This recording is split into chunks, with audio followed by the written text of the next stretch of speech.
তো ফার্স্টেই আমি মাংসটা ভালো করে লেবু দিয়ে ধুয়ে নিয়েছি, আর জিরাটা শুকনা খোলাতে আমি উলিয়ে নিচ্ছি।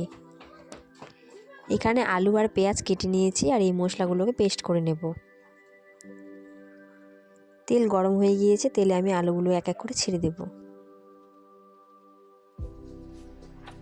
লবণ আর হলুদ দিয়ে ভালো করে আমি আলুটা লাল লাল করে ভেজে নিচ্ছি। আলুগুলো ভাজা হয়ে গিয়েছে, এইবার এগুলো তুলে নেব।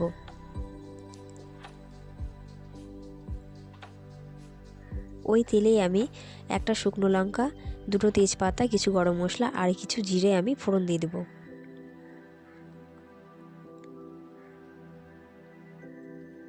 তারপর কেটে রাখা পেঁয়াজগুলো আমি এর মধ্যে দিয়ে ভালো করে ভেজে নেব।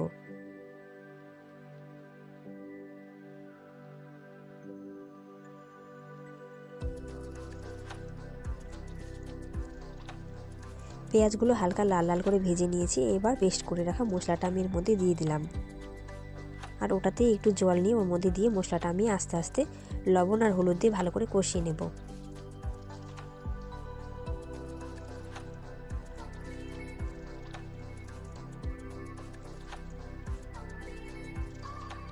এরপর কেটে রাখা টমেটোগুলো আমি এর মধ্যে দিয়ে দেব।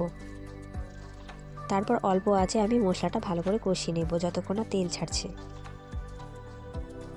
তো বন্ধুরা, মশলা থেকে তেল ছেড়ে দিয়েছে, এবার আমি মাংসগুলো এর মধ্যে দিয়ে দেব।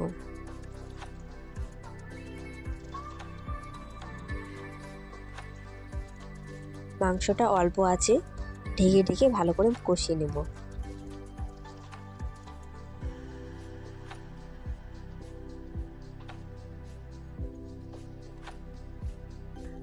মাংস থেকে দেখো বন্ধুরা কতটা জল ছেড়েছে।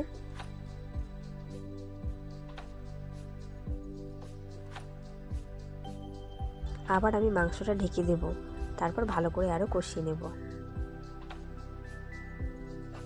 এরপর ভেজে রাখা আলুগুলো আমি এর মধ্যে দিয়ে ভালো করে আবার কষিয়ে নেব।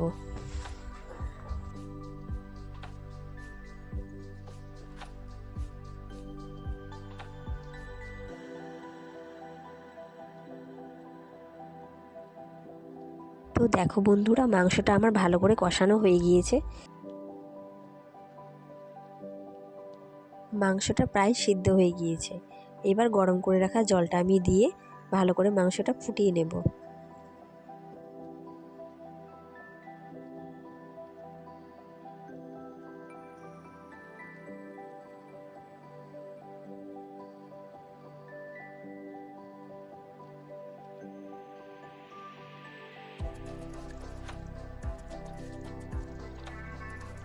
মাংসটা আমার হয়ে গিয়েছে। এবার ধনেপাতা কুচিগুলো আমি দিয়ে দেব, আর শেষে গরম মশলা গুঁড়ো দিয়ে আমি মাংসটা নামিয়ে নেব।